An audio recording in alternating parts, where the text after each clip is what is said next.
The only gaming thing I've got, because I finished The Last of Us this morning, so I've been like writing up the script to do the review for it and stuff. So I've got a lot of opinions on that. Take me away from... Well, hello and welcome to episode 10 of the Mind Over Madness podcast. As always, I'm joined with Sean. Hello. For us to discuss a little bit of lockdown, maybe a little bit of other news as well. We're going to get into some gaming, fun stuff, fun times. Some juicy topics. And then we'll go over whatever films and stuff that maybe we have possibly or not watched this week. Haven't watched any. Don't to take it a backseat. And then we'll just kind of go into some random stuff like we did last week and see how that goes. Yes. So it should all be pretty exciting. Yeah. I can imagine how well this is going to go. I can't believe this is our 10th one though. It's like a little anniversary event. 10 episodes. 10 weeks. 10 weeks. Big shout out to anyone who's actually stuck with us for 10 weeks. Yeah, fair dues. If you've stuck around for 10 weeks, how? Teach me your ways. How do you listen to my voice? It's the worst. But yeah, no. It's going to be cool. It's going to be a good one. So, shall we start with lockdown? So basically, pubs in England can reopen on 4th of July. Yay! we can go get pissed. Apparently, this is what I mean. I put like app. I was like, what the hell do I mean? Apparently, you have to like book on an app to get in, like whether you're going in for drinks or for food. You've got to order your drinks from this app on like various. I mean, not all of the pubs do this, but some of them do. You've got to order it on the app, so it's going to be a bit of a different experience, I think. Going to. But yeah, are you looking forward to the pubs opening, or I suppose they're a few weeks later in Wales? Yeah, nothing's changed. Well, I say nothing. Of course, things have changed in Wales as well. I think to be honest, Wales is going in the right direction. I think we're taking our time with it. Letting England be the guinea pigs. Maybe a little bit fucking slowly, but I do think that I think we're being responsible enough, and I think it's a shame that it's going to take so long. But yeah. I think it's rather safe than sorry. I can't understand how England is so far forward. I'll be honest. I feel like it's a very risky endeavour that they're taking. Well, yeah, it is risky, especially when you look at other countries and the second wave and things. Like people are preparing for this in cases rise in US and Germany. Yeah. So, I mean, that's when you like lift the lockdown too soon. People will start getting a bit too liberal, and like more cases start turning up. So we don't want a second wave. It wouldn't be ideal anyway. I know something that does lead into this was our good old friend Boris making his statements, as he always does, for people taking too many liberties with the lockdown, which I find to be hilarious. The idea that he didn't know this was going to happen. Yeah. I mean, how? I enjoyed like the when they were having like the debates, and Keir Starmer was saying he like literally put Boris down. He's like, I hope you name a country which has a proper track and trace system, and then Keir stood up, was like, Germany. Yeah, it was fucking brilliant. Yeah. I think the weird thing is that what I seem to be finding is that, and I get it, Boris is a conservative. He likes the money. He is worried about the economy. I mean, his pockets. So he wants to open stuff up, but he's literally risking what is it now? How long have we been in lockdown? Like 3.5 months? Yeah, something like that. He's risking 3.5 months of annoyance being locked in the house, risking a second wave by rushing shit, and the scale system as well. Where the fuck's that gone? Like they mention it briefly and go, "Oh, we're at level 3 now." Really? When the fuck did this happen? Yeah. Like, I don't know. Apparently at level 3, where the virus is still present in society. So yeah, I don't know like much of a difference between level 3 and level 4. But we seem to be lifting things very fast now. Yeah. Well, I mean, I think it's, as I said, we'll just, I guess, see what happens. Hopefully it all goes well. and there isn't a second wave. Mm. Because if there's a second wave, fuck. more of this. Well, they say we're more prepared for a second wave this time now. If there is one, we've got enough equipment, we've got like enough PPE, we've got more preparations in place. Yeah. So we should be able to deal with it a bit better. And we know, with the benefit of hindsight, of it happening before. Yeah. So yeah, it wouldn't be as bad if there was one. I do think. I hope. I know. I mean, I do think that the worst thing that'll happen, the second time, I think, if there's a second wave, everything will be fine other than one thing, and that is the economy. Yeah. That like, it's bad enough now, but imagine a second wave. Like, there won't even be a fucking economy after that. It'll just be, have you got any peanuts that I can trade for a cashew? It's kind of exchange after that. We'll be dealing in like gaming currency. In-game currency becomes #1 profitable currency in the UK. Shit! Now everyone loves EA. Oh, you cold? That's good in your jacket. I like it. Alright. Very kind of good. About it. But yeah, no, I think. I mean, it's good that the stuff is opening up again. I mean, we can't really grumble, especially considering how the economy has been going. But I do feel, and as you said as well, like, it's pointless calling this bit lockdown really anymore, because we're not really in lockdown anymore. I mean, I went out yesterday and met up with a mate for the first time in ages, which was interesting. But no, I mean, I don't know. Something tells me there's going to be a second wave and they're going to have to lock it all down again. I think we're just kind of waiting for it to hit. I think they're pushing their luck a little bit too far now. Like, it's one thing to kind of open up a couple of places and be like, let's see where this goes, let's see how we handle it. I think it's a complete opposite direction by going, fuck it, let's just start opening pubs and really push that economy. Pubs before gyms as well. Yeah. I know outdoor gyms are open and indoor ones are still shut. Yeah. It's still too risky. Why? I know. I don't know. Yeah. It's going to be, like, lifting the rules is one thing, but lifting people's mindsets is going to be a different thing. Yeah. I also think that, well, as Boris said himself, people are taking too many liberties.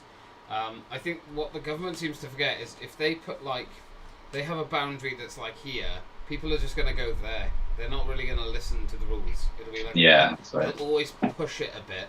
I mean, Christ, I was out yesterday, and obviously the 2 metre rule is still in force, right? That is still a thing. That has not gone anywhere in Wales. We still have that.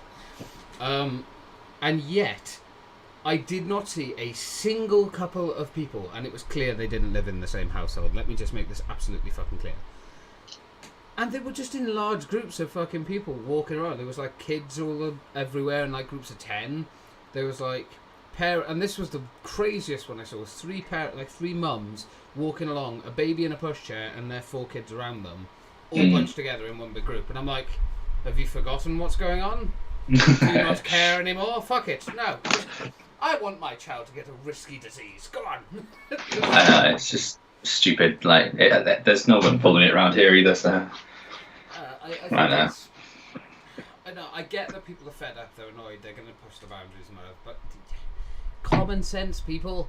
Common fucking sense. Yeah. So obviously there's no more daily briefings now. Yeah. Which that tells you something, I suppose, that they're kind of not really bothered anymore.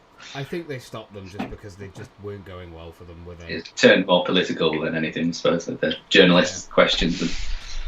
And I think not just that as well, but Boris just kind of, I think he knows that he's kind of lost, like, sort of the people's confidence and stuff. Like, he's lost the UK's confidence. He's rock bottom. And every time he goes out there or someone else goes out there, it's not a secret that they are not telling us everything. It's not a secret that they are lying about certain things to try and, like, make something look better. Yeah. And it just doesn't look good on them. So it's kind of like, well, how do we improve this? I know, let's just not fucking do it anymore. Instead of telling them some things, let's tell them nothing. Yeah. So that was on Monday or Tuesday, I think, that last briefing, and Chris Whitty and Patrick Rowlands are all like, Oh yeah, this is we stress that this has not gone away yet. Like you still have to be really careful. Lo and behold, Thursday comes along. Heat wave, 33 degrees Celsius. Fuck, yeah, it was 500,000 people flocked to Bournemouth Beach. Yes. Oh Christ, I saw this. Yeah. Insane. Insane. I mean, it's kind of hard to tell from the pictures, but I mean, that one, I suppose, yeah, they're not really social distancing there. It's too busy. It's like impossible. Yeah, that forced like Chris Whitty to do a tweet or something that like, no, people shouldn't be doing this. Like, we just warned you against this, but yeah. It's so it baffles me that the government go, well, I did put a tweet out, and did you know, being someone that isn't on social media anymore. If you don't class YouTube, I'm very aware there's going to be some snidey little arsehole in the comments. There's like, YouTube's fucking social media. Piss off. I'm very aware. But I'm not on like Facebook. I've never been on Twitter. But what about like the millions of people that aren't on social media that aren't going to see these messages? And you're like, well, I told the people. I told them. And it's like, well, how the... I don't get you. I don't understand. Do you think my 88-year-old grandmother is on Twitter going, oh, I wonder what he said today? Yeah. No! Like, it's so annoying that Twitter has become the place where President Trump does all the announcements and all this. It's all highly political. That is where you've got to be to get the news. Yeah, I mean, I think what baffles me more about about trying to stick to the point of it, because I have a habit of going off point, I notice, but trying to stick to the point of like the beach and everything. This is, I think, what really surprised me, especially in the last briefing when Boris brought up about like maybe lowering it to 1 meter. It was like being... I remember talking to you about this, like I think it was yesterday... No, it wasn't yesterday, day before yesterday, when we were playing Dead by Daylight. And I remember saying, it's insane to me how he's literally... He went from the beginning being like, go to work, don't go to work, go to work. And then he sort of improved a little, went straight back to normal, and now he's literally gone back to stay within 1 meter with people. You're allowed to be in 1 meter, but if you can be 2 meters, be 2 meters. But if you want to be in 1 meters, you can be in 1 meters. But make sure you're at 2 meters. Don't go in, stay out. It's back to that shit. Yeah, it's just ridiculous. It's always been a bit confusing. He is not helping. He's not the right leader for this kind of crisis. I think another thing as well is that I don't agree with the fact they stopped the briefings. I think they should have maybe changed it to like once a week, maybe. Yeah. Not like every day, and maybe that doing it every day is a bit excessive. And to be fair, I think they do probably run out of things to tell us as well. Like, if you do it every day, it did start to feel a bit like repeated. Everything's so it's like do it once a week. People are going to take the questions they can ask you more seriously because they know they've only got one chance every week. And you're going to be able to give us a lot more information of what's gone on the last week. The statistics are going to look a little more, I don't know, fucking ahead of time instead of, well, from yesterday, it's in the same fucking place. Yeah. Everything is still under review. Yeah, but, I mean, you know, whatever. But yeah, back to the beaches. Like, it causes, like, more problems than just the social distancing, I suppose. Like, did you see the amount of litter that was left over there? Yeah, no, I mean... Beach was literally covered in, like, rubbish, and people don't take their litter home. I don't get that, man. The local council had to work throughout the night to clean it all up for the next day. That's disgusting. The people were urinating and desecrating behind beach huts. Why were people shitting on the beach? If the toilets are open. If you can't shit in a toilet... fucking go live in the wild, you animal. Like, Christ's sake, I get it, right? Having a pee, right? I get it. Sometimes all the toilets are busy. It's alright, you can pull your trousers down, have a wee, and then quickly move away. And it disappears. When you take a shit, it doesn't just disappear the next day for no reason. Some poor bastard has had to pick that up, put it in the bin, and go, my job is to pick up human shit. Yeah. Like, I mean, and as for like leaving litter, I don't know about you, but I've never gone to a place where I've left litter. Like, no, me neither. I mean, when you were a kid and stuff, I mean, everyone, let's face it, when we were all kids, we fucking dropped litter or sweet packets or a can or something if we had one. Like, we've all fucking done it. But then when you like get older, you kind of should be keeping an eye on your children if you're at a beach infested with hundreds of people. Especially when you go to a normally beautiful place like a beach, which you go there for seeing golden sand and like the sea as far as you can see. not litter everywhere. So if you want to keep enjoying them beauty spots, then don't harm them. I mean, why in the first place? That's what I don't get. And again, it comes to that thing of like people just. I think people now, because the lockdown's been lifted so much, just don't care, or they don't think the virus is a thing anymore. Because fuck the amount of conspiracies that think this is fake. Sail off into an island and live on your own in isolation if you believe that shit. Yes. You'd be better off. So yeah, that's kind of segued back into the news section. I don't know if you had anything else on lockdown. No, I can't be bothered anymore. And plus the thing is, there's nothing for me to kind of talk about in Wales because all our stuff's been announced, and it's coming into play on like the 4th of July and the 6th of July. So like shops opening and things like that. So I have literally got nothing to talk about right now in Wales. It's all boring. It's all like a step behind England. Yeah. So with lockdown being lifted, there's been shootings in Glasgow. Well, a man was shot in Glasgow by the police after he went on a knife rampage. Oh, that guy. He stabbed a load of people in hotels. No one actually died so far from it. The only fatality was him being shot, which is well done for the police. That's not a loss. That arsehole deserved to be shot. And in Wales? England. There seems to be a rise in violence and stabbings and terrorist incidents, I suppose. Since people are going out more, so I don't know if there's obviously there must be a correlation between that. I think people have just gone mad. That's not to obviously take the piss out of a serious situation. Like that situation was atrocious. The fact that someone took a weapon and just went, "I'm going to go on a stabbing spree today for fun." Yeah. That's the fact he was killed and shot. I have no sympathy for him. I don't care. I'm sorry. He's a monster. Obviously, as you said, there's been loads of incidents. And as we talked about last week, I believe we talked about the raves and stuff that were being allowed and the incidents that were happening them as well. And I think it's just simply a case of that the police are so spread out right now because of the virus and stuff. They're having to be careful of warning people about that, finding people, sticking to the rules, and then they've also got to do their job with actual criminals who are stabbing people and shooting people and drugs and robbing and whatever. And it's an impossible battle, especially when they're fighting on a budget, which we all know the police keep having pay cuts and shit. Oh yeah. So I mean, I don't know. That to me just seems crazy. I couldn't be. Well, I fucking wouldn't want to be a policeman, to be honest. Yeah. But it's it is not good at all, and I think people are just going a bit crazy after this. Oh, I've not stabbed anyone in 5 weeks. But yeah. I go outside. What should I do? Stabby. I know. Unbelievable. But yes, another incident. There was a White Lives Matter sign flown across Burnley Stadium. I give up on the human race. I really whilst all the players were taking a knee. Obviously, the killing of George Floyd.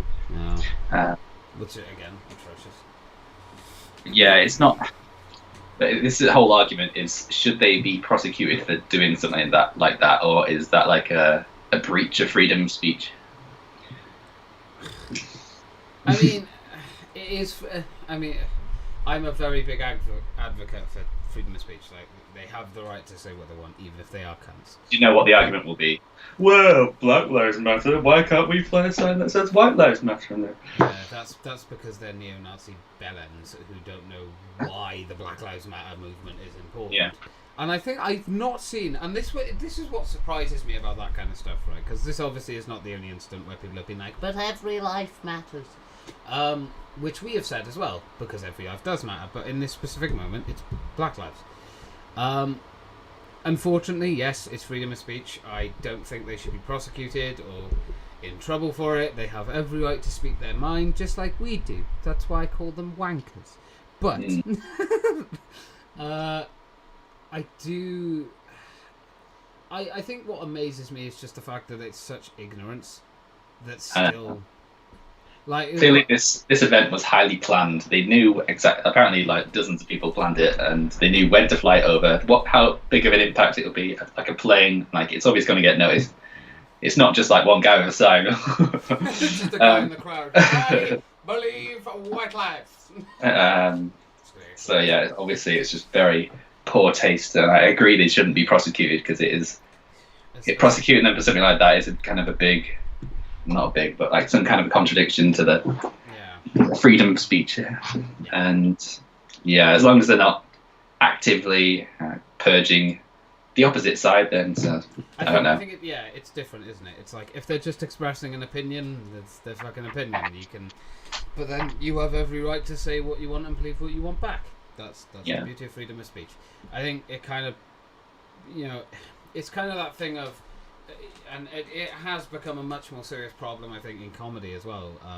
Is like it is offending someone with a joke or offending someone by saying what you believe in, regardless of how ignorant it is. Is that technically grounds for a criminal record? Not really. It shouldn't be. It's your opinion. I think the biggest case that was ever shown was a guy that I watched called Count Dankula. It was like 4 years ago. He made like a pug video where he got his dog to reply to like the Nazi symbolism and things like that. And he got a criminal record for it. He got charged for gross offence, and he's still fighting it 4 years on. He's not going to win because it's the government, but I don't know. It surprises me that kind of, because there's so much ignorance in the world, but especially with something like an opinion.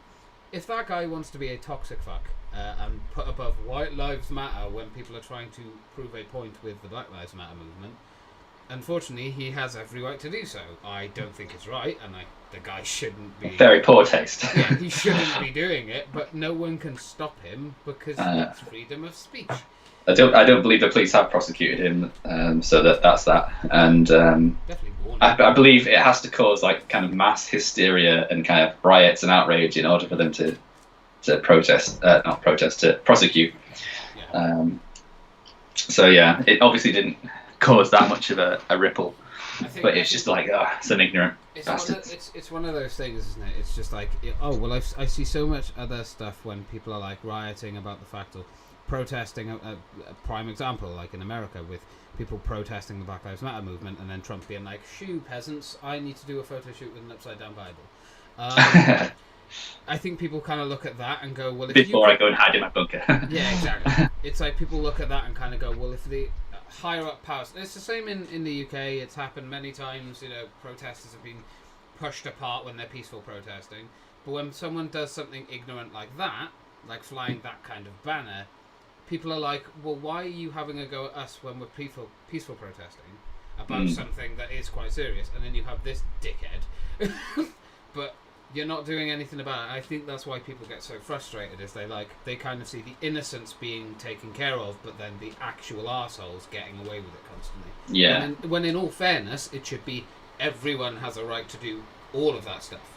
Not the rioting, of course. Let make that fucking clear. No rioting, no hurting people, all that kind of.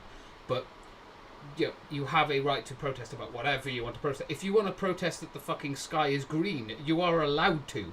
You should be allowed to. I mean, it's fucking ridiculous, but it's true. It's a silly example, but it's a true point. Yeah. So, man. I think, with this incident, I forgot what I was going to say. Let's move on. I forgot it. I don't know what I was going to say. Police. I think they're damned if they do and they're damned if they don't.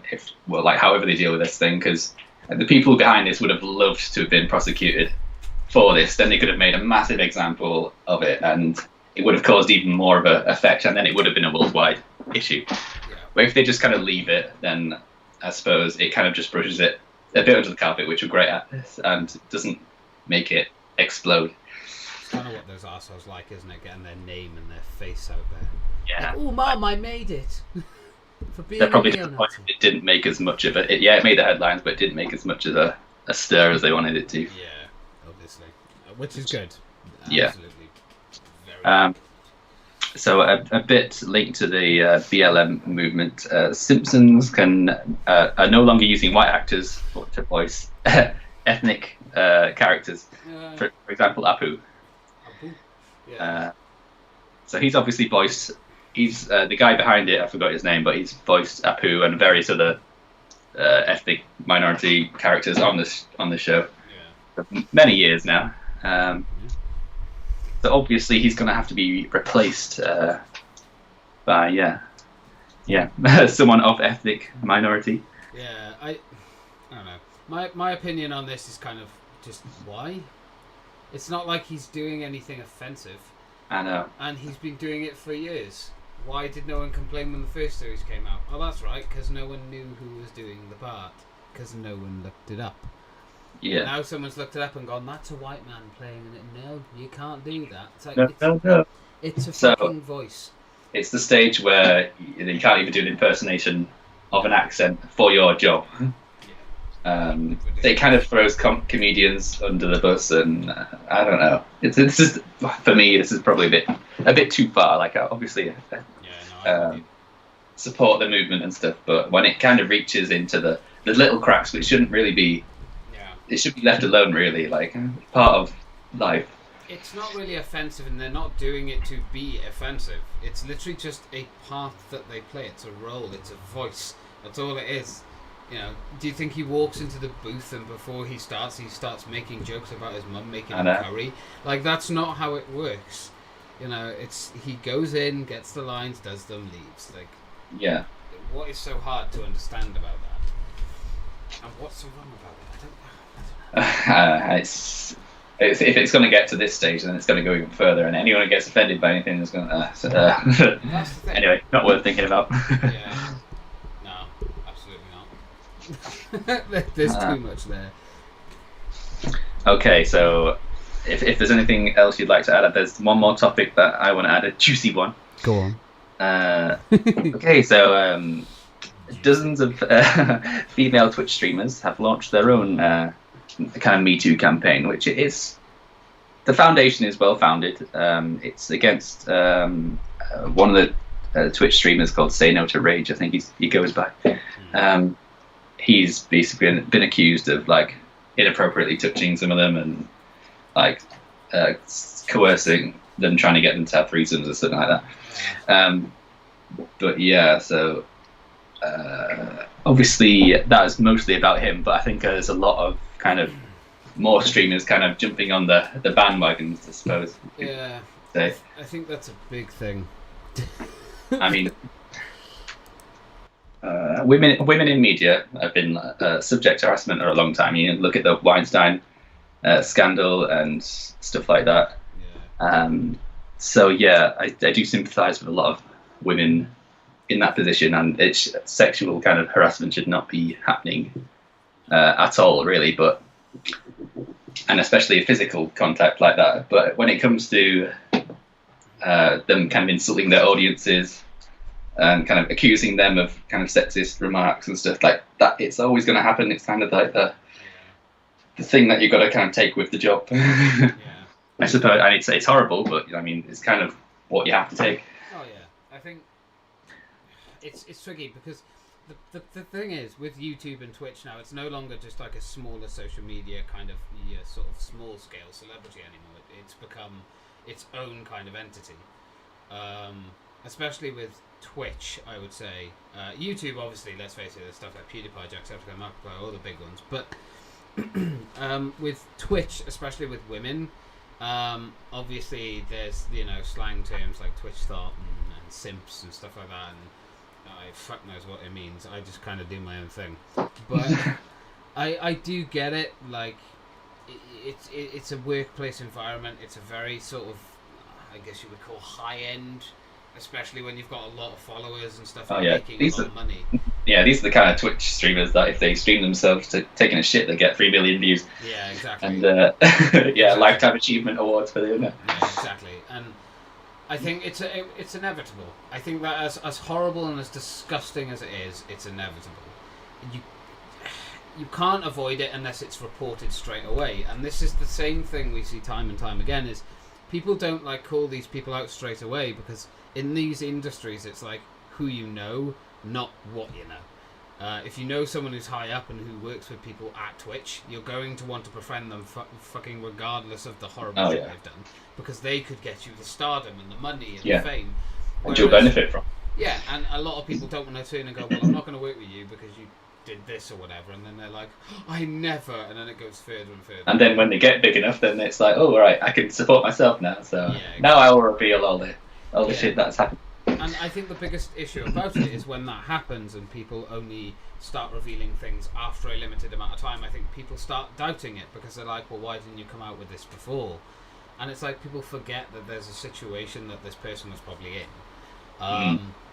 But yeah, no, I'm not surprised by it. It sounds disgusting and horrible, but I mean, you know, it's part of the industry. It's disgusting, it's shameful, and it shouldn't be part of the industry at all. It shouldn't be fucking anywhere close to getting anywhere near people like that. But it does, and that's because people don't get reported often enough.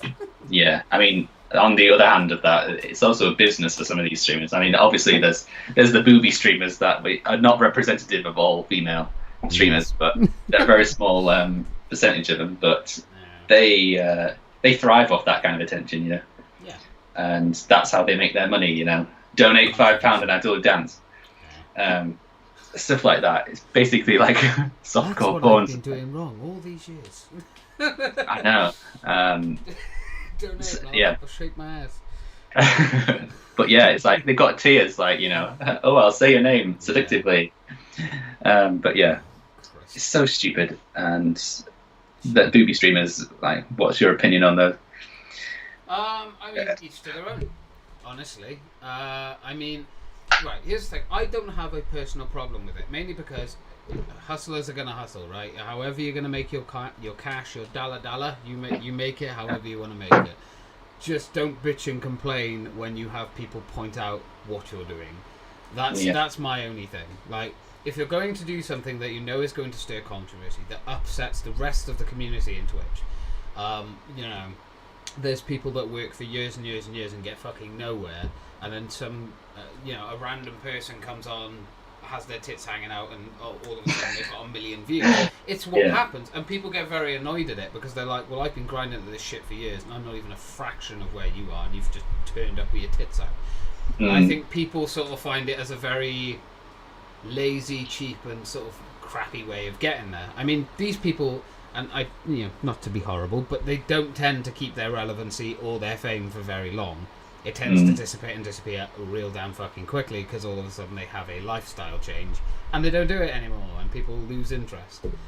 Obviously there are some exceptions, but you know, genuinely speaking, it's like they kind of they'll put a thorn in this whole kind of Me Too movement, because on one hand there's people who are outraged by the sexism and the comments that they get, and then on the other hand it's the people who gain from it, you know.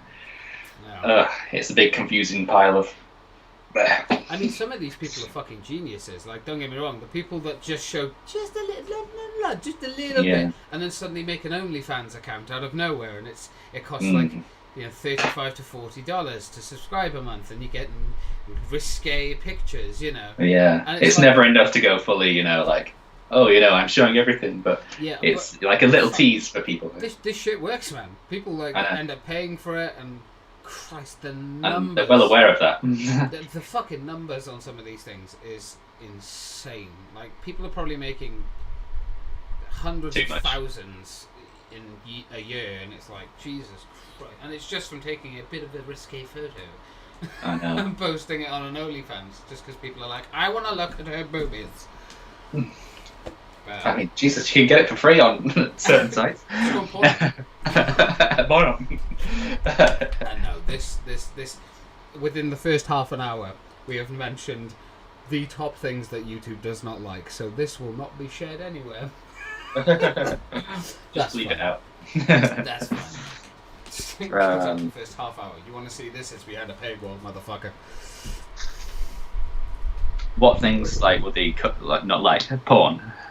Yeah, well, it's just a bit of everything, really. I mean, I also mentioned the infamous pug video, which YouTube doesn't like Camtankula very much. So even well, we're not showing it; we're just talking about it. So I suppose it.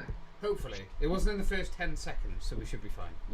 Oh yeah, like anyone at YouTube's going to watch the whole thing. Someone will get bored pretty fucking quickly. Like, oh Jesus, let it go. So yeah, that brings it into the news section anyway. anyone who's still here and it hasn't been banned. People who haven't just gone, ugh, they mentioned those things, just left. I suppose that kind of links in with the film and TV and media kind of side of things as well. So we don't have to talk about much about films, which we haven't watched this week. Shall we go into games? Oh, go on then. Anything you've been playing recently? Or? Well, not much apart from Dead by Daylight a little bit.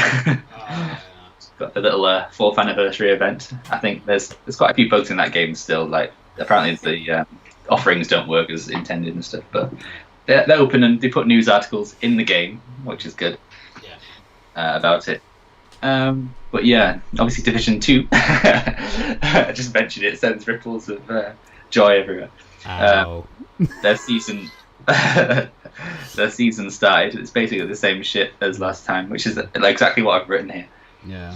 And yeah, I won't be playing that this season until there's any more content being released. I think we mentioned this every stream, but I'm just so disappointed.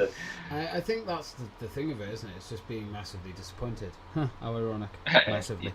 I obviously we were talking about maybe going on it the other night, and then I found out I deleted it. And I completely forgot. But I mean, I have no reason to go back to it, like, at all. I did Warlords of New York and all that kind of stuff, and the seasons are boring, so why fucking bother? You know, just let them do what they're gonna do. I shall play games that are fun and enjoyable. Although I haven't done that for the last week. Oh Jesus! But yeah. So obviously this is about Last of Us 2, right? I can't give the game that much shit. I have. Let's talk about the good things first. I finished that game, right? I finished it. I've done the campaign. It took me 22 hours and 43 minutes to finish the entire thing.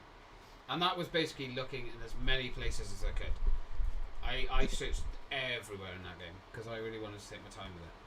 And the only faults that I have is the story and how they structured it. There was so much potential for that story. I think and by the way, I would have already put a thing on screen, but spoilers. There's no way for me to talk about this game without them. But there's going to be a warning on the screen. It would have already We've given you a week. I'll put timers in the stamp, so the moment we stop talking about it and the moment we begin talking about it, the other way around. Everything will be fine. Just be aware, spoilers. So Joel dying, like, that's fine. Do you know what? I was actually okay with that because I already called that shit before the game came out. 4 years ago, I said they're going to kill Joel. They have no choice. That's like one of the biggest things they have to do. But how they did it is fucking stupid. And I don't understand why. The way I look at it is, instead of killing Joel in that first part, why wasn't Tommy killed?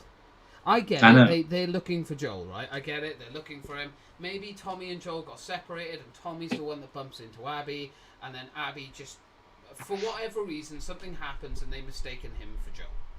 Yeah. And then when they question him about it, Tommy doesn't want to give up Joel because he knows now they'll kill him. So he pretends to be Joel and dies for Joel. Joel and then comes along and finds what's happened, wants revenge. Boom. Same fucking motivations and shit. And that way, you have a reason to build on this thing of Ellie and Joel fixing their relationship. Yeah. Which means when Joel inevitably dies later on down the road, whenever, say, when Abby finds out that Ellie's killed all her friends or whatever, she comes back and kills Joel, and then managed to escape or something. Let's say the entire fucking place collapses. I don't know. I haven't fucking wrote a script. But you do something like that, and then add in all those flashback sequences with Joel. You then add all those moments, her finding out about the Fireflies, her finding out like Joel lied to her, then seeing what Joel did to try and stand up for her, which was the last cutscene at the end, which, what the fuck was the point in even showing us that?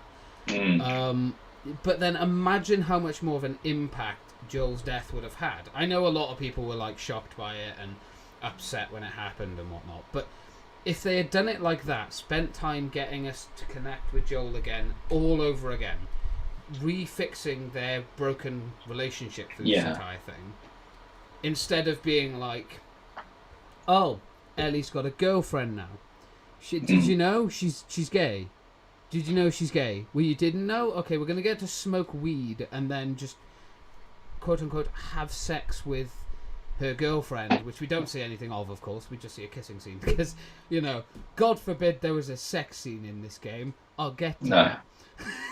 But, like, I feel like they had so much potential with that idea of Joel dying, and they just fucked it. Yeah, they probably did it the worst possible way. Like, Yeah. of course, everyone kind of expected Joel to die, and he deserved to die. Like, eventually, he did some terrible things. Like, and you know, He was and not that's understandable when you finish the game. But at the start of the game, you don't actually know the motivations behind it, really. Aware, by the way, I actually like the game. Yeah. But it's just the story that I have a huge fucking issue with.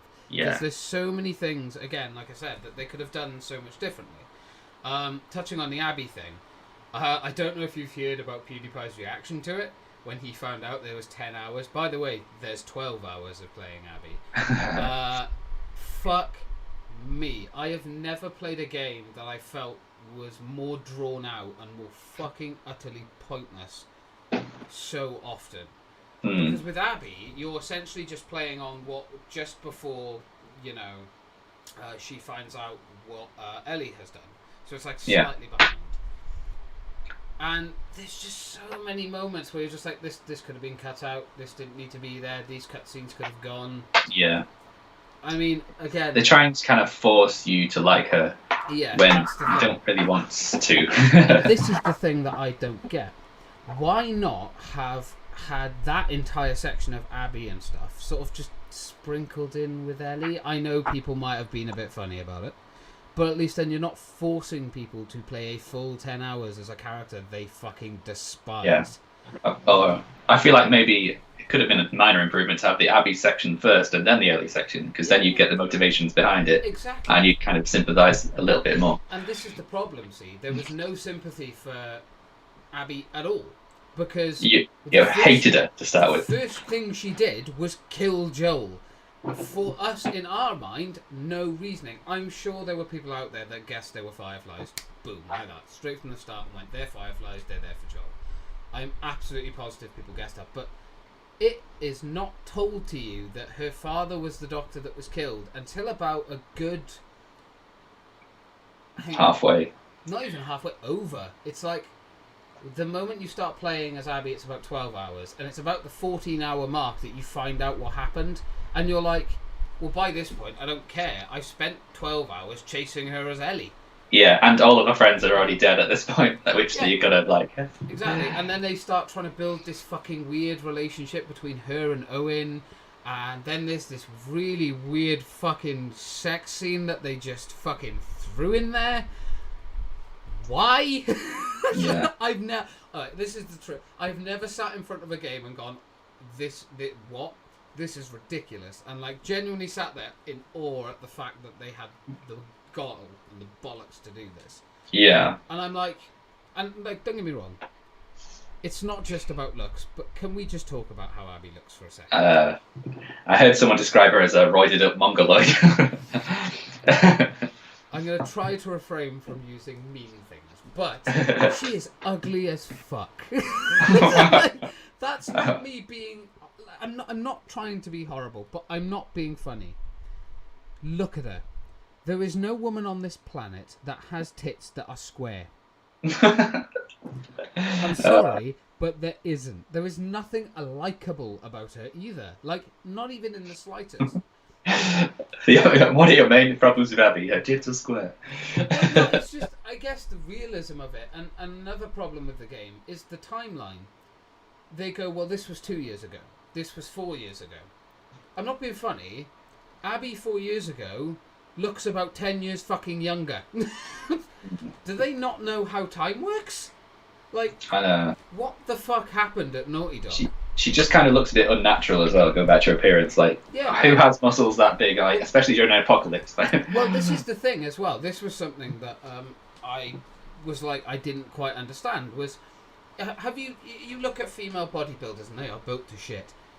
Their chest does not look like that. Their arms are not like fucking tree trunks. There is a certain way that the female body grows muscle. So when Neil Druckmann, the director, for anyone that doesn't know, of the game, came out saying, one of the most asked questions he got, came out on a bitchin' rave and like, oh, people keep asking me if she's transgender. Ooh. There is a trans person in the game, by the way. They're very. Was it Lev? Yeah. Yeah.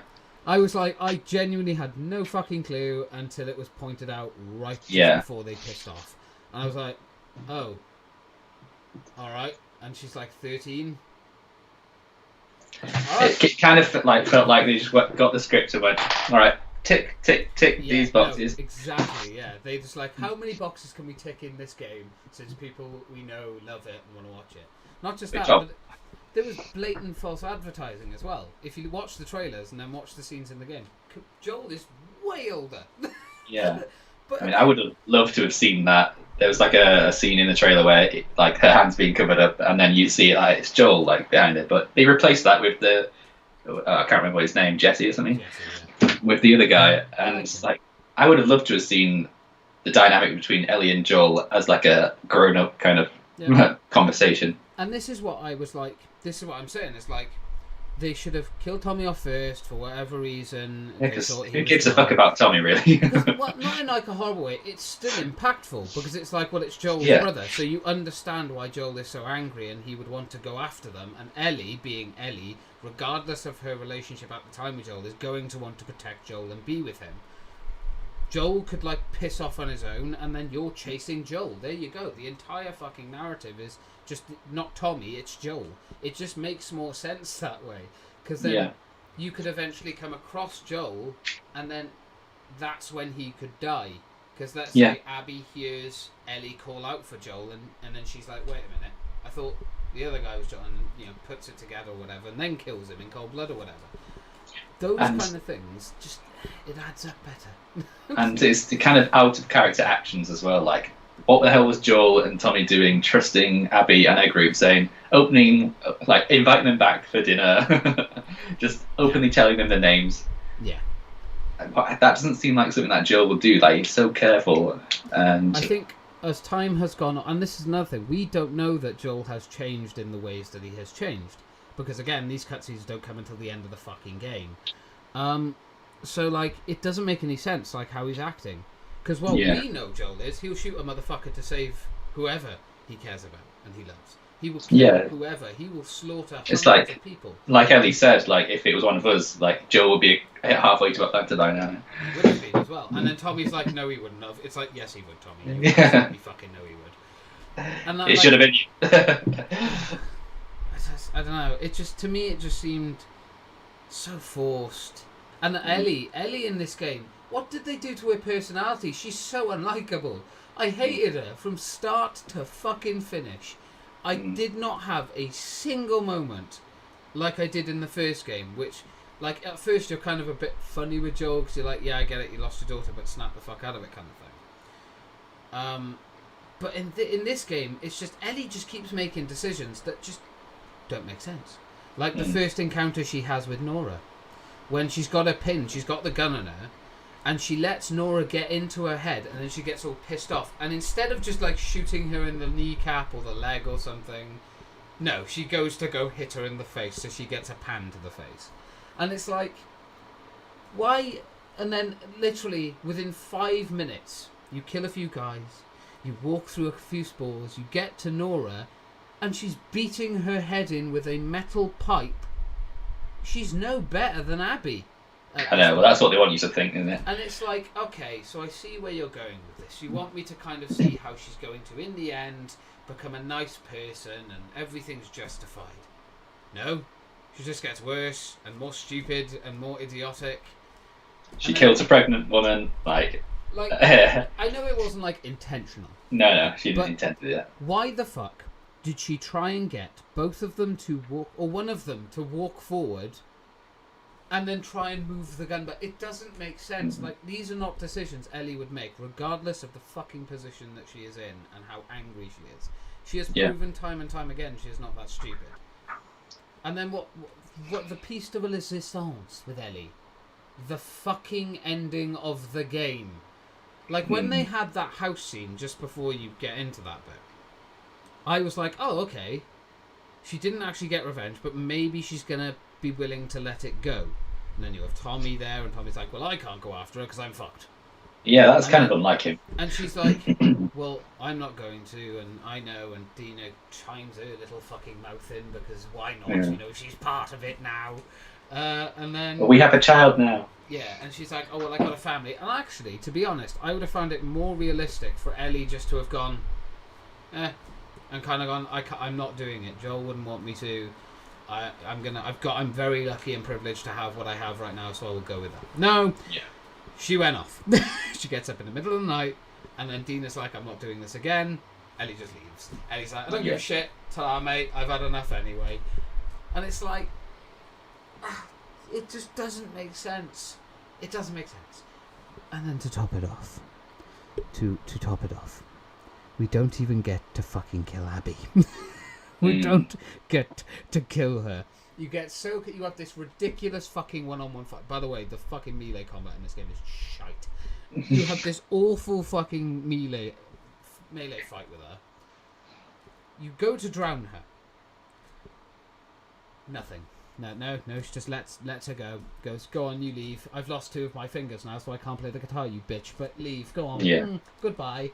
And then, not just that, but at that point, I feel like they should have built Ellie up into a point where you're right behind Ellie. Regardless of what you've learned about Abby, you're like, no, this is for Joel. She needs to die.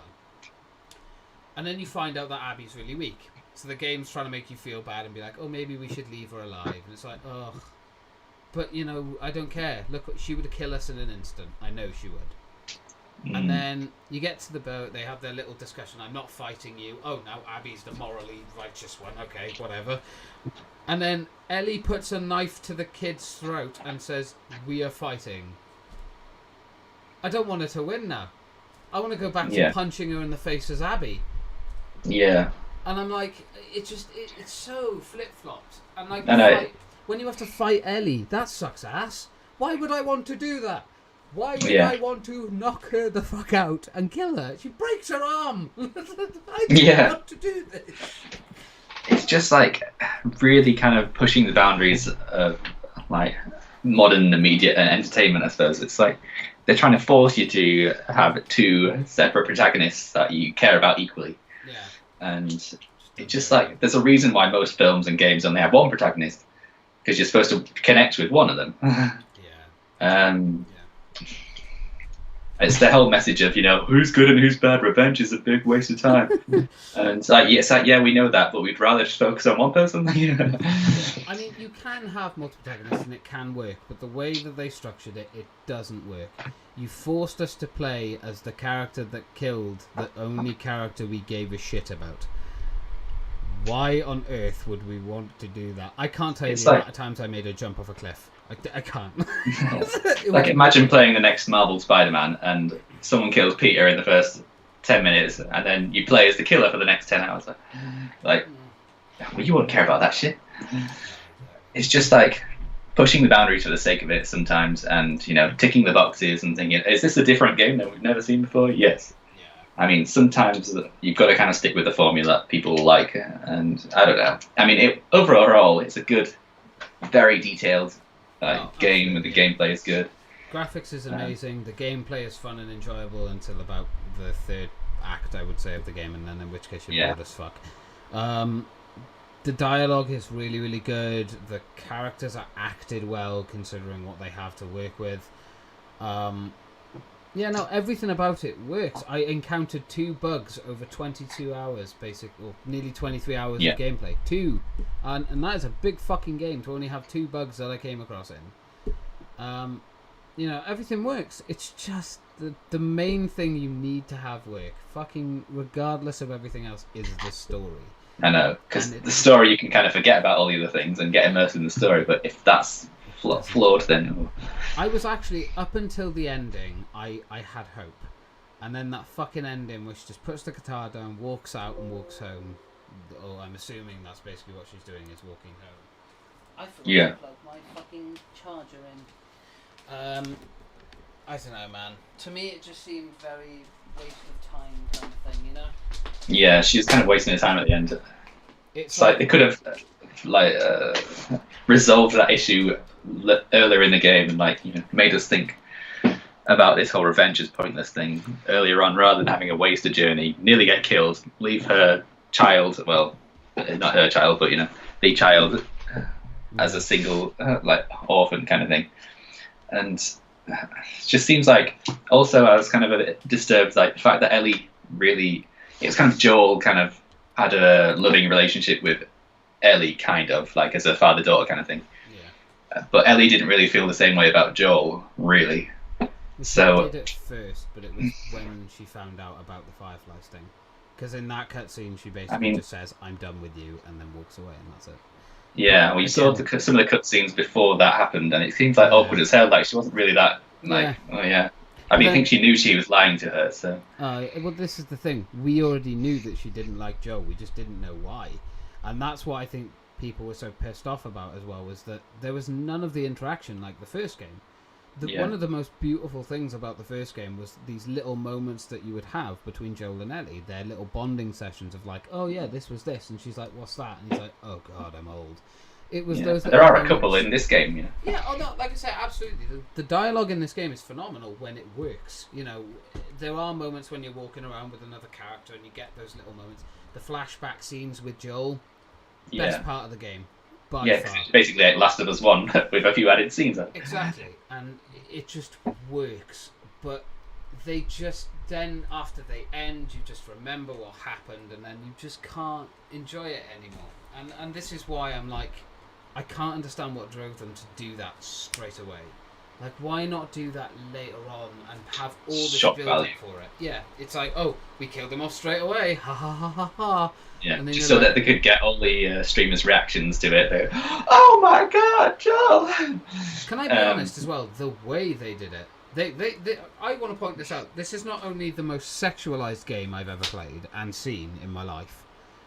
It's the most violent, unnecessarily violent, gruesome, gory, bound-pushing. There's a scene in this game. There's a few. But there's another scene where you're playing as Abby.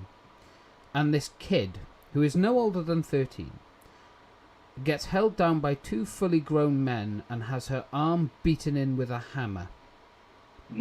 I had to stop playing the game and come off. I was fucking petrified of that. That is ridiculous. I get you're doing it to make a point, like these people are evil. Fucking pan the camera away. You don't have to show this girl's arm caving in every time the hammer hits. It's fucking grim. And you know me, I'm a disgusting human being. I love gore and gruesome shit. But there are lines that you have to follow. And I mean, Christ, even Call of Duty Modern Warfare has a scene, I remember talking about it before, where, kids, you see dead kids and parents and stuff like that, but you never see something actually happen to them. And I think there's a reason for that. It's just traumatic. Regardless of how you try to film it, make the actors act. The actors did a phenomenal job. That's what makes it fucking traumatic, is it sounds real. And there's obviously... Right, okay. One controversy I will hit on, which I will stand up for The Last of Us 2, is this. People need to get a fucking grip on the animals being killed. Now, I get it. You could say the same thing about the kids. Like, well, it's, a game. The kids, they're video generated. Yes. It's a dog trying to rip your throat out, and you're telling me in real life you would do everything you could to protect the dog before defending yourself. Yeah. No, you wouldn't. It's like... get a grip. It's like, I think Pewds made a big thing about it. Like, he was like, no, we had to kill the dog. I was like, yeah, it was trying to kill you. Yeah. Like, it's self-defense. And if your house was on fire, would you save your children? If you could only save one, would you save your children and the dog? Like, of course, the humans have to come first. That's why we're top of the food chain. I know it sounds very contradictory of me complaining about a scene with a young 13-year-old girl having her arm broken and caved in by a hammer and two giant men or whatever, and then complaining about, like, oh, people are complaining that you're forced to kill a dog in one part. I think there's a big difference between child assault and an animal being stabbed. I'm sorry, it'd fucking sue me, but I can't quite understand the correlation there, Why aren't I wasn't really too phased by the arm breaking bit. Like I don't know why. Maybe I had something wrong with me. But I think I think preferences. I think PewDiePie made a good point. Like that scene with like Abby hanging and the kid being the arm being broken. That should have been like the very first scene of the game because it was interesting. You related to Abby. You felt sorry for her. Yeah. Like you relate to these new people, and yeah, maybe that could have. Well, this is like the thing of like how I said about how they should play it. You play as Ellie, then you play as Abby, then you play as. It could have been like, oh, who's this mysterious character? Like, this is new.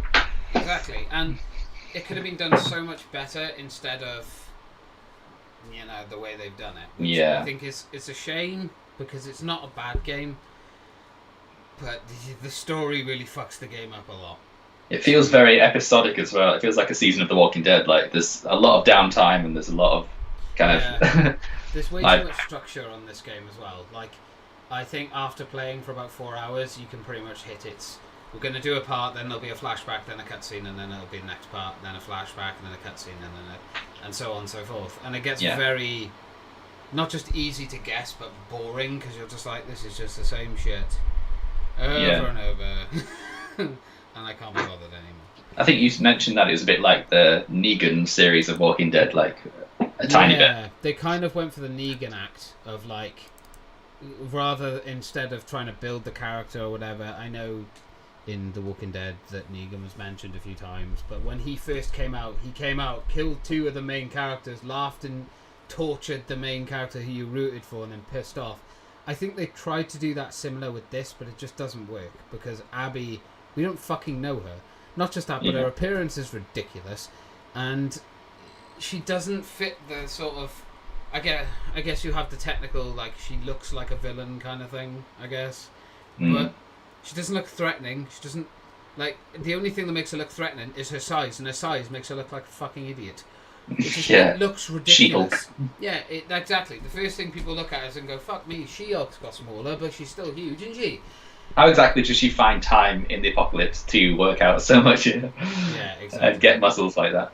I think it showed in one of the flashbacks there's like a big fancy gym in the place. Oh, yeah. It's just like, oh, that's what she uses, is it? No. Stadium. That still wouldn't work. Is she having steroids or something? Like, Jesus. She's ridiculously sized. I think we've other than that, great game. Other than that, honestly, every other aspect of that game works, and it is brilliant, and it is fantastic. But that, just awful. And don't play it all in one go, because you will get. I was playing it like 2 or 3 hours a day. That was enough. Just 2 or 3 hours, go through it slowly, try and just process every little bit I did. It was only today. I've been up since 3 o'clock in the morning. I couldn't sleep. And I just played it from 3 until like 9 and just finished it and was like, I've never been happier to finish a game that I thought I'd love, but I didn't. So you're not going to go back and platinum it and do it on different difficulties? And... Fuck no. I'm probably going to go back and play it once, mainly because I know my mum wants to play through the first Last of Us with me, which I'm happy to do that. And then I know she wants to see the second one after that, so I'll endure it. It is like a film, basically, so... Well, I won't have to look in every location or anything because I'll just do New Game Plus and play on the easiest. And just fucking chill and go through it. I'm not gonna. Do you think there'll be any DLC for Last of Us 2? I fucking hope not. Maybe they could redeem themselves because I know they did some DLC for the first Last of Us. That was very well received. Yeah, and they did DLC for Uncharted 4. That was well received. Well, I know that the DLC for the first Last of Us was basically the origin story of Ellie getting bitten for the first time. I don't know what they could really do for The Last of Us 2 to improve it. I mean, Christ, God help them if they make a DLC and release it and you playing as Abby. Fuck the backlash. Abby when she was a kid. I think that I will say this much though: playing as Abby definitely felt more fulfilling when I wasn't being stealthy. It was more fun to shoot with her because she has weapons that are just badass as fuck. Yeah, and she just beats the zombies to death with a bare hand. She has like a one-shot hand cannon. She has a flamethrower eventually. You just have all these powerful weapons. And as Ellie, you're left with, let's not beat around the bush, pretty shit weapons. So having a full-on firefight and stuff just doesn't work for her. She is much more fun to do with stealth. So 2 different play styles definitely with them. But Yeah, no, I think if they did release DLC to it, I mean, what kind of DLC do you think they should release? If they did a DLC, let's hypothesize, because it ain't gonna happen. It's not popular enough, but it might make enough money, and that's all they care about is money. So I don't know. I'd like to see oh, God knows. They could really kind of bring back some fans with DLC. I know that. If they made a good proper story of things that people wanted, but I don't know if we see more of Ellie as a kid. Like maybe they've done that to death. I think who knows? DLC I could visibly Make more see Joel.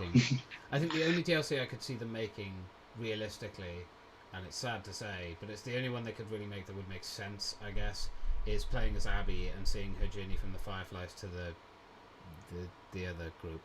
Yeah. Or was there a specific time period from when Ellie kind of said, "I want to forgive Joel," like the try, and then Joel dying? Like maybe some time between that.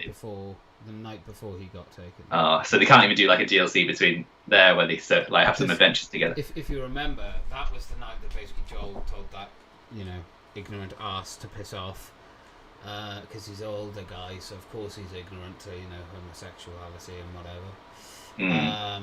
Not true, by the way. Most old people I know are fine with it. They just don't have the same level of wokeness. We're woke. But no, I think it was because in the beginning of the game, Jesse talks about it, doesn't he? He's like, "Oh, you kissed Dina last night." Joel kicked off and apparently decked the guy. He didn't deck. He pushed him. What? He pushed him. It was like Jesse talk because it's part of the gameplay when you're walking along.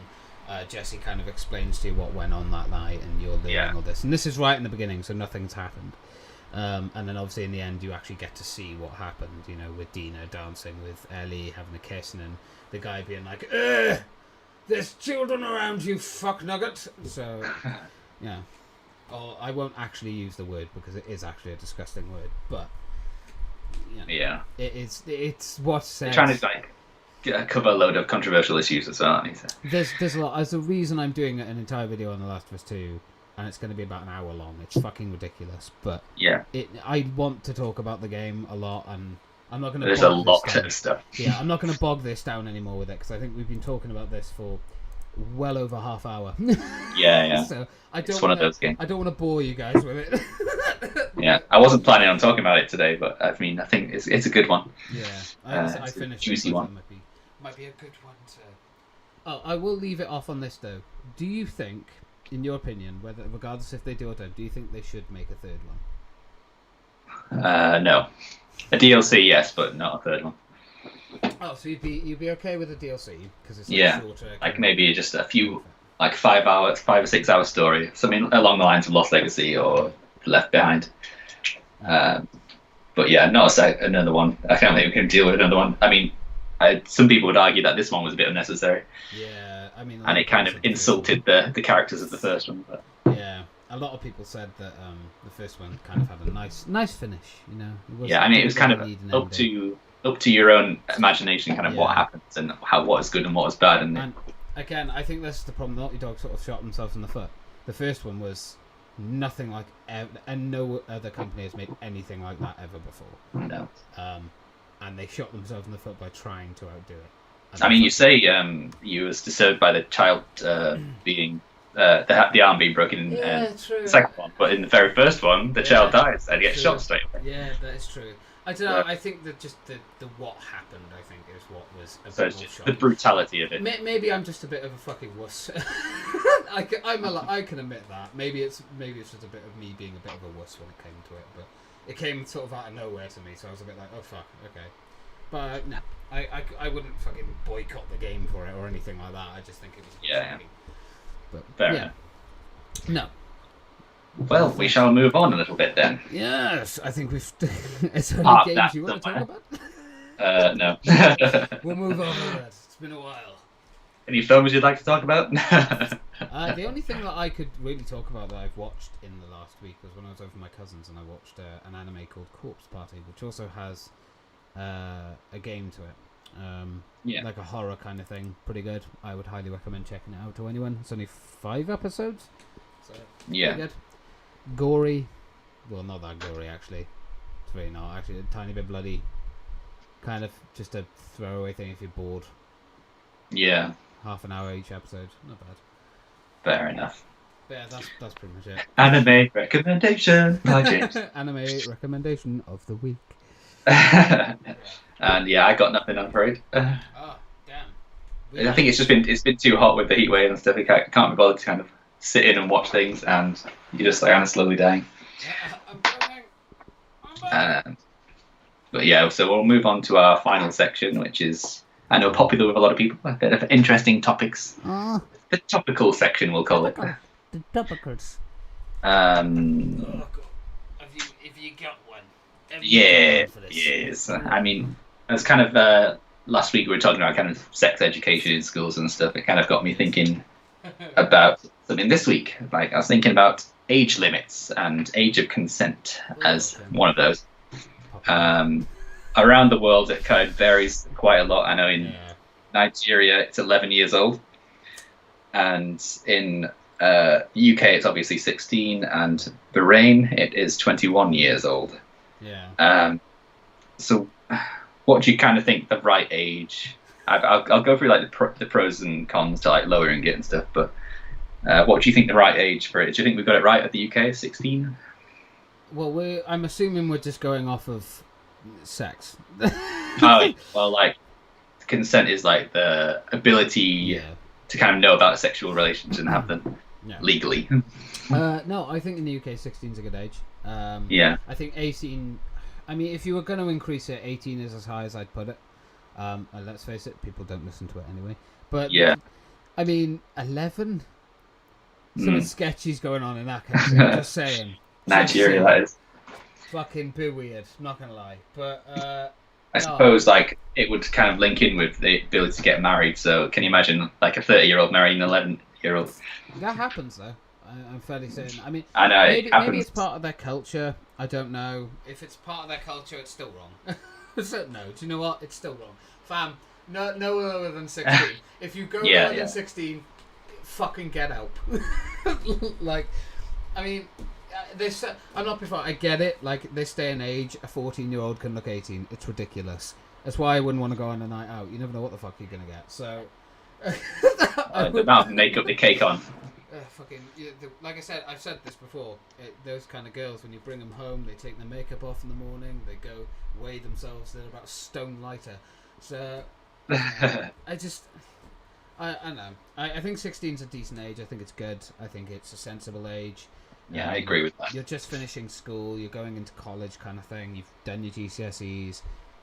Yeah, no, that's fine. The world of opportunity opens up to you. World of opportunity and sexual relations. That hopefully you will know about from sex education. Which is non-existent. So, I mean, I think there was a big thing in the UK a while ago that they should lower the age of consent. And there are some kind of pros to lowering it, apparently. So it would take pressure off young people to hide their sexual activity. It would provide greater access for young people to have contraception, rather than having to kind of hide it and sneak it around. More open sex education in schools. That could happen anyway. Why can't you have... My argument to that one is... I mean, I get the idea of not being able to have to hide stuff and whatever. Yeah. You shouldn't have to anyway, regardless. But in regards to that last one, why would that affect it? Oh, because the age of consent is lower, we can now teach them about it. Fuck off. Just do it anyway. It's a vital part of, like, we talked about this last week. It's a vital part of education. I had to learn through porn. That is not how you learn about sex ed. That is not healthy. Yeah, I think most people did it. Our generation, well, I'm a bit older than you, so we got a VHS video. Oh, I can only imagine that. But yeah, so obviously to counter that, the cons probably it put more pressure. Well, in my opinion, it might put more pressure on kids. Like if they're saying you can have, we're lowering it to 14. So imagine me in school like, oh, you can have sex, yeah. And like, I suppose that probably happened anyway. But and it's open to abuse by predators as well. Absolutely, yeah. No, that would be a. Yeah. I mean, it's basically just giving the green light if it's 11, you know. No, I can't even, man. Like, opening up a world. Even just thinking about that is just fucking foul. Like, even the possible thought. I can't even. No. No. 16 is just about right. I don't know if it's just... Again, it could be a culture difference thing, maybe because we've grown up in the UK and we're used to the sort of 16 age limit, and that's what we've known all our life. Maybe that's why. I cannot be the only fucker that thinks that 11 is just too young. I don't care if that is too young. That is disgusting. It's not okay. So yeah, I kind of get the point of access to contraception, like kids not being embarrassed to kind of go to the GPs and get an ass. But I suppose they could probably get it anyway. I don't really know the logistics around it. I've never had to go when I was 14. The company Just Ask gives them to you for free, and it doesn't matter if you're 14, you can still have them. Yeah, like that's actually a thing, but no one knows about it because they're not taught. Yeah, so it's like sexual health clinics where you can just go and get free condoms and whatever. But yeah, so I think 16 is a good age, and 11 is too young, so you're not the only one with that. 21's a bit pushing it, you know. I think they're all doing it anyway by then. Yeah. So there's no point kind of suppressing it till then, because it's going to happen anyway. So. Yeah, I mean, it comes under kind of your own beliefs, doesn't it, and what you think is I mean, some countries only have it after marriage, like so. Which is, yeah, but then that can be counterintuitive in itself, can't it? I mean, I'm not going to go into detail with that one, but imagine marrying someone then. Oh, you're not very good. I can't even. But anyway, that's kind of shallow. Yeah, you know. I'm being very careful. Like, I'm gonna have to snip so much out of that. One part in particular, I can imagine I'm gonna have to get rid of. Was it something I said or you said? No, me. Okay. All me. That's all right then. So moving on from consent, shall we talk about drinking age? Oh yeah, it's 18, right?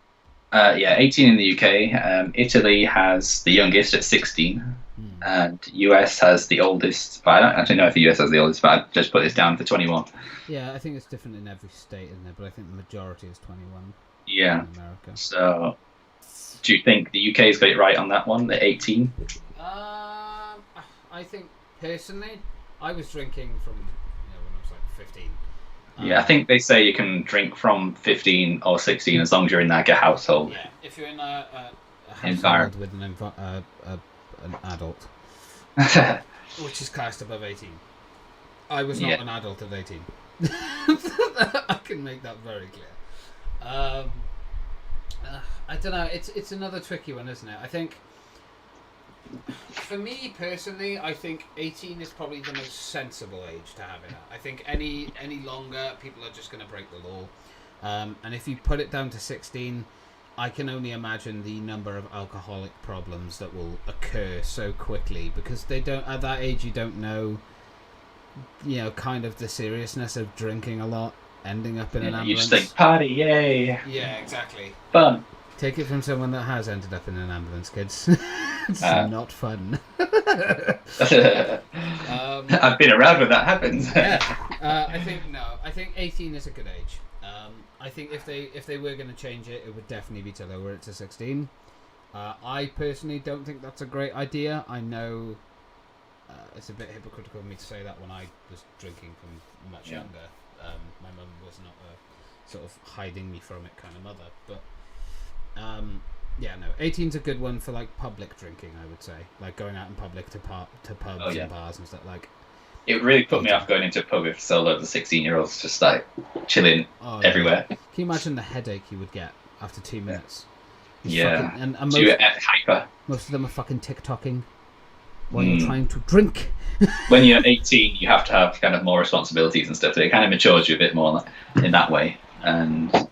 So I think it is a good age, because then you can drive properly. I think that's 17, but you get more responsibilities. So you're mature enough to make your own decisions about it. Yeah, absolutely. But yeah. Yeah, no, I'd say 18's right. So yeah, we've gone through I don't know about pros to lowering the age. I suppose it would make people drink less indoors and behind closed doors, I suppose. Kind of open it up. Maybe there'd be less kind of legal parties going on and stuff. I don't know. Yeah. Then it'd just be legal parties but the same carnage. Legal parties with the same carnage. Yep. So good. Yeah, 18's fine for me. It's like that works. So I keep yawning. I'm fucking exhausted. But yeah. Yeah. Did you have any topics to discuss? I've got my little list here.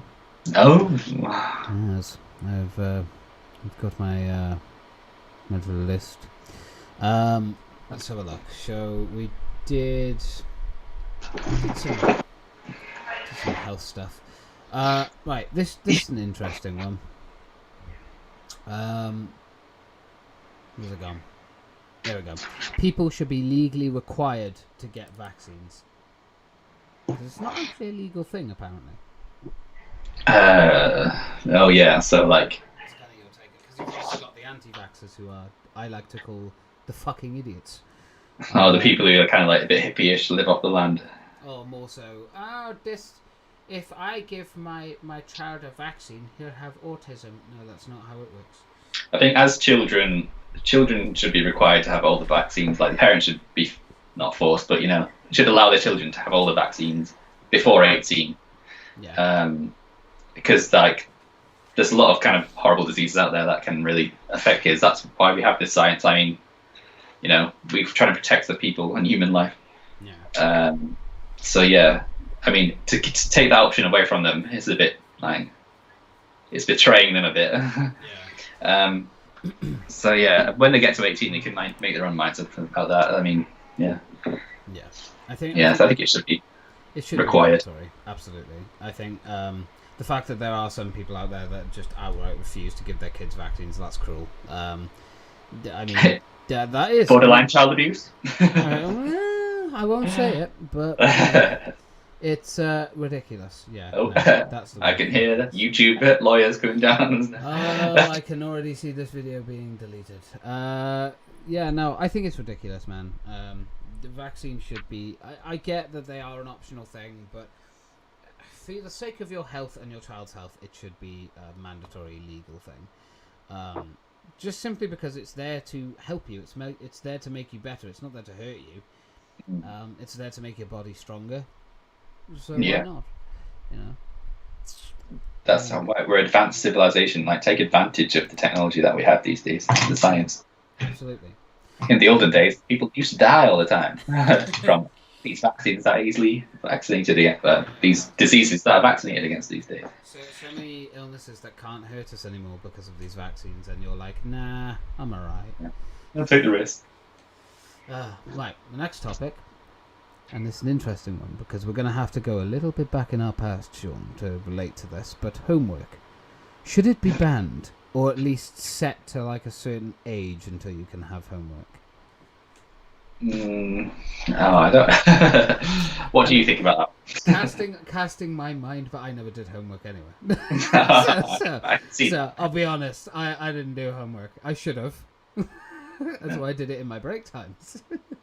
But no, I shouldn't be doing my homework. But I'm a kid, and I didn't like homework, and I didn't like school. Personally, I don't think it should be outright banned. I think it is a useful tool to learn about the real world in the sense of, like, you are going to sometimes bring work home, depending on what you work as. I think it's a good life thing to learn. I don't think I don't think it should be banned, but I don't think it should be mandatory either. I think if you get homework, it's optional. I know, like, you'd have like stuff it'd be taken home, be like, oh, if you don't bring this in, you have to do it in lunch or whatever. You miss your lunch. Well, that's what we had in school anyway, or whatever. No, I don't think that should have been the thing. I think it should be a completely optional thing that's there. All the stuff I should be learning should be in the classroom. And the fact that, teachers hand out homework to like 10-year-olds and expect them to do it. Yeah. They've got better things to be doing, like playing through really good games like The Last of Us 2. They don't want to be playing doing their fucking homework. Hey, The Last of Us 2 is an 18, right? I hope. Yeah, because that stops parents, That'll be another one to talk about. That's going to be a good one. But yeah, no, I think with homework, it shouldn't be banned. Absolutely not. I think that would be a bit fucking over the top. But I do think there should be like an age limit on realistically when do you think kids are actually going to do their homework? Because let's face it, not most kids don't. Yeah. Let's be real here, you know. I agree with that. I mean, I suppose there's a lot of pressure on kids these days. I mean, the school days are getting longer. The stresses are getting longer. They've got all the social media influences and the bloody there's a lot of pressures, I suppose, and having homework for every single subject, like an hour each, when they get to high school or secondary school, it's kind of a bit like, let them have a bit of space, you know. Yeah. Definitely. So yeah, there should be homework. There should be a limit on it though, and there should be an age limit as well. Like, I mean, primary school, maybe in the higher years, maybe just a little bit, you know. But 10-year-olds getting homework, I don't think that's not reasonable. Yeah, no, I think any lower, any let kids be younger, kids a little bit. Exactly, I think maybe in your last year of like comprehensive school, like year 11, unless you're going into like sixth form or something. But in year 11, that should be the only year you get homework. And then in college and stuff, have homework because I mean, you haven't really got a choice at that point. There's a lot of work to do, so. Yeah, I mean, I believe there's so many different subjects now, and I think you could choose like 10, 13 subjects in secondary school. Yeah. And if you're getting like hours worth of homework for each of those, and essays and coursework and exams, then that's just a bit too much. Yeah, I find it amazing as well that we had to choose our GCSEs at like the age of 14. I don't know what the fuck I want to do when I'm 14. Twitch streamer. No, I want to be famous. What are you going to do? I want to be a movie streamer. I don't know. You're going to be 14 years old. That was my dream. I wanted to be a booby. Absolutely, Sean. I remember being 14, standing in front of a mirror and going, I'm going to grow a pair of tits and become famous. Movie streamers weren't a thing back then. It was called Babe Station. I got the tits, I just never got the dream, you know. that just didn't get the following. That was my fail. I never got the actual following. I just got the tits. That's how life works for you then. Yes, that is how life works. I wasn't blessed with a great pair myself, so we don't can't go into that line of business. Shame. Any topics you've got to talk about? Anything you can think of? We could talk about the game ratings if we were talking about age limits. Okay, so with game ratings and stuff, I mean, let's be real here. We weren't born yesterday. We know parents will buy their games for their kids regardless of the age ratings and stuff. What's kind of your take on that and your opinion? Do you think it's ignorance, or do you think it's okay? I mean, I was playing GTA and stuff and Call of Duty when I was 15. Well, I don't know what the age limit was on those. I think it was 18. Especially the Call of Duty 2, where Call of Duty is one of them, where you're like shooting away from an airport. Yeah. I was playing that with the rest of them. Like, used to get my parents to buy it for me. It was like, oh please, you know. So I think it depends on the child though, because like a lot of people can play video games and not go and massacre their friends. Yeah. So yeah, I mean, ideally it should be the age rating on the game boxes, you know, what they should be playing it at. But I think that's not going to work like that. Yeah, no, it never does. Kids can be very pushy. Yes. And I when I was 15, I could buy 18-rated games because I looked 18, so I got away with it. But I think everyone has kind of snuck into an 18 film or done something they shouldn't. I think the only game my mum point blank refused to buy me was GTA. That was the only. She was like, "You're not having it until you're 18, and you can buy it." And it was the only game I could never get myself, and I cried. Oh. So many hours, and then I finally bought it and found out it really wasn't that amazing anyway. GTA 5 is very good, of course, the online, but I think as long as they kind of have a good upbringing, good head on their shoulders, and they're kind of the one thing my mum always taught me with games, because she never kind of cared about age ratings and stuff. She was fine with having them as long as I knew it was fake. It was fake. It wasn't real. Like I can tell the difference between reality and a game. And that was something my mum really drilled into me for years and years and years and years. Like, you know this isn't real, right? You understand that? I was like, yeah, of course I know it's not real. I'm not going to run around with a shotgun shooting people, am I? That's just unrealistic. How the hell would I shoot it? I'm 12 and I can't barely carry myself. Yeah. I mean, with the fact that technology's changing all the time, and if if we were like 15 and so today playing today's games where the violence is spewing and Last of Us. the blood is running, and yeah, I don't know how I would have reacted with something so realistic. I think that's the thing now. I think more than ever now, age ratings. I think not even age ratings. I think it's just more based on the parents. The parents need to look at what they're getting their kids. For instance, if I had a kid and let's say they were 14, they were like, "Dad, I really want The Last of Us 2." No. No. There's your sex education and learning about how horrible the world is in one thing. You can wait until you're 18. Yeah, but all my friends are playing it, and everyone at school's playing it, and Wonderful. yeah, I'm being left out. I'd be a horrible dad. I'd be like, "Good for you. Go over their house and play it then, because I ain't fucking." I'll hate you if you don't buy me this game. Great, move out. I save money.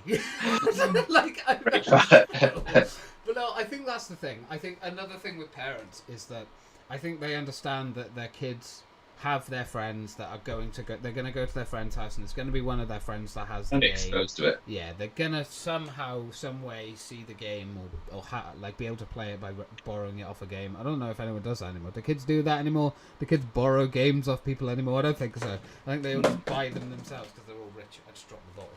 But yeah, no, I think again, I think I stand by my answer of I think parents need to just look into what they're buying at the end of the Then day. again, I'll put this to you. Would you rather they went to a friend's house and were exposed to it there, or you expose them to it at your house where you could be supervising them? It depends. Again, it comes on that thing, doesn't it? Like, it depends on the game. I mean, you look at something like The Last of Us 2. Very fucking rightfully, it's aged 18. 18? It's aged 18. Absolutely. But you look at something, I don't know, what's another 18-year-old game? You take GTA. In Minecraft, you can punch villagers to death. Exactly, and that's a fucking you. Or 3. But, yeah, no, you look at, something like GTA, which is an 18. It is not even on the same level in the first 2 hours as The Last of Us. Yeah. And yet they're both rated 18. But I would buy my kid quite happily GTA 4. Now I know there are some drug uses things and there are some strip clubs, but the graphical difference in those games is enough for my kid to be able to know the difference between reality and the game. If he's watching, if he or she is watching a Last of Us game, that's a lot more difficult to differentiate, especially for a young child who's still, whose brain is still evolving. They're still learning. They're still becoming themselves. I think it would be a bit irresponsible to get like a 14-year-old, say, Last of Us 2, but maybe like a 17-year-old, 16-year-old. Okay, whatever. Maybe it depends how you raise your kids and how you've taught them what right. Yeah, if they were mature, like 14, 15, I'd probably let them watch me play it. Absolutely. And then say, "Oh, look how wrong this is. This shouldn't happen. How sorry you feel for this." You know what? Actually, yeah, I would let my kid watch me play it, but there would be certain scenes where I'd be like, "You're not fucking looking." I wouldn't at this. let them play unsupervised. Yeah, for hours. I think that's what my mum did with Blade Trinity. I think I was like 15. I'm not 15. I was like 12. Was it 12? Yeah, 12. 11 or 12. And we were watching Blade Trinity, the third Blade film. Yeah. Worst, of course. But there was a scene where Dracula walks into a shop, bites this girl's neck, and it's quite vivid, and it's a sex shop. So my mum would let me watch the film, but when that scene came on, I had to look away. She would pause the film and be like, "Look away, you're not watching this bit." That's kind of how I would treat my kids with a game. I'd be like, fine, okay, cool. If I play through it and I'm like, okay, I know what scenes I don't want them to see. When those scenes come up, I'd be like, right, I want you to look away now because this is not appropriate for you. Yeah. When you're a bit older, fine, whatever. I'll tell you all about it. But right now, no. And it would be simple as that. Just be sensible. It's not bad for a kid who's 14 to play an 18-year-old game, as long as you know what your kid's getting into and you think your kid's mature enough to handle it. Whatever, that's cool. Go for it. Agreed. What other surprises have you got? Should we do like one more? We can go one more. We'll stick to the gaming thing. We've done a lot about gaming today. Yeah. So we'll go with violent video games should be banned. Or no. The obvious answer is no. But to kind of emphasize on that point, then I guess, do you think there are things that should not ever be in games, regardless of age rating and stuff? Are there certain things you shouldn't have in a game? Because I mean, you think about films. There's not been many films now which haven't featured some sort of crime or some sort of violence, and same kind of goes for games at this point. Yeah. So, is there any kind of things that you would say, no, I wouldn't put that in a game, even if it did? I mean, there aren't really many things I'd probably say. Probably anything involving kind of paedophilia or something. That's not right. But as long as it's about the context that it's in the game with, I suppose, because I mean, like elements of that are brought up in like the very first Last of Us, isn't it? Yeah. It's as long as they're not glorifying it or saying you should do this. If they're putting it in there for like a very valid reason to try and emphasize the point of how awful it is, then maybe. But I think a lot of things have already been in games for quite some time now. Like, I don't know what the list is of things that shouldn't be. I mean, graphically, explicitly showing, any kind of sexual crime, I suppose, would be a bit too much. But that's when it becomes a different kind of game. Yeah. It's kind of like Heavy Rain, when they had the sex scene in that, you had to actually thrust. I press X to thrust. Yeah, no, that was more comical than it was inappropriate. But do you know what amazes me is that game is rated less than The Last of Us 2. Yeah, you don't really see anything, so it's just it's not really a sexual crime. It's just two people wanting to do. I've certainly seen too much of The Last of Us 2 now. Things I'll never forget. But I'm on the same mind as you. I don't think there's much they haven't really put into games that you couldn't really show. I think anything kind of interactive sexually, shall we say, wise, I think you have to be quite careful with that stuff, because obviously that's when it crosses territory into being like a pornographic game, I guess you would call it. Yeah. And I think the only other thing I can think of, even though I bitched about the 13-year-old in Last of Us 2 getting her arm beaten in earlier, I think that's, as reluctant as I am to say it, I think it's okay. I just think it's a bit shocking. Maybe there should have been more warnings or something, I don't know. But it's the context of it, isn't it? Yeah, it's like they're trying to make a point. But I think anything with the word that begins with R.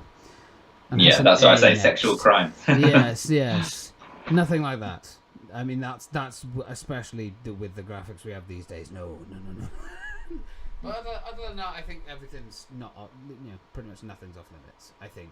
I mean, I think pretty much everything has been inferred in games, at least. Yeah, I think as long as it's sensible, it's not just put in there for the sake of it. Like kind of, well, yeah, I won't go back onto the last one. It's my new game to bitch on now. Even though I like the game, I don't hate it. I still bitch about it. Well, it makes it interesting. If it was fine, then there wouldn't be much to talk about there. Yeah. True. Definitely. But, it's good. But yeah, so that links into the whole kind of age-rated thing as well. Yeah. I think there's a lot of things that video games are going to be constantly pushing the boundaries on. I think it's nothing that's going to change. As time goes on, they're going to get more violent anyway. Now it's more important than ever to listen to those age ratings and research what is it, the content of the game is, and yeah, no, absolutely sensitive subjects. Absolutely. But yeah, I think that's everything for this session, isn't it? That's this week. My bladder is bursting. So Sean's got to go pee, but this whole podcast is based around my bladder. Yes. But yeah, thank you to everyone who's watched. If you have enjoyed it, please smash the like button. It's always appreciated. But also, like the Facebook page that shall be down below, and let us know what you like to talk us about. And also English. But in the comments down below, let us know what you thought about the stuff we talked about as well. If you played The Last of Us, what did you think of it? Did you think it was fine, great, amazing, don't buy it, it's a pile of shit? What did you think? Also, let us know what you thought about the topics we discussed in the end, kind of the video game stuff, along with... The risque. The risque. de la poix that we. It will get to a point where we run out of risque things to talk about. Well, maybe. It'll go back to just a chilled. Yeah, we talk about glitter and unicorns and things like that. Wonderful day. But yeah, no. Again, thank you to Sean for joining me as always. I couldn't do it without you, quite literally. Yeah, I think that's about it. I don't think there's anything else. No announcements. Nothing. Oh, I kind of forgot to move myself around there so that you're. It's fine. Oh. I don't think I really covered you at all, pretty much during this entire thing. Okay. Which is good. So, but yes, thank you to everyone for watching. It's much appreciated. Thank you. Catch you next week. We'll see you next week. Bye. Bye. Show me all the places I've never known, and we'll chase the night, race all of these broken dreams in flight.